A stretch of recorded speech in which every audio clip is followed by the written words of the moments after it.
মার মার মার মার মার মার ওর চোখের পুর গুলি কর। এই করতে নক করতে আমাক গোয়াদ দে রিভার ধর। গেদা বাজারে যা তো, বাজারে যা 2 আলি ডিম আর হাফ কেজি পেঁয়াজ লিয়ে গেতো। আমি যাই পারবো না, আমি ব্যস্ত আছি।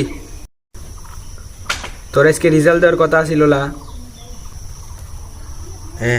ল্যাক মারতেছে, একটু পরে কথা করছি। কি হইলো? রেজাল্ট তো দিছে না, ফেল করছি। ফেল বললু কে বকরি আব্বা ক্লাসের অর্ধেক সালবালি ফেল করছে। তার মানে অর্ধেক সলভাল পাস করছে। প্রশ্ন সেই কঠিন আইছিল। যেগুলো পাস করছিল ওইগুলোর জন্য কি আবার আলাদা করে কোশ্চেন করছে? না আব্বা, ওরা সব কটা নকল করে পাস করছে।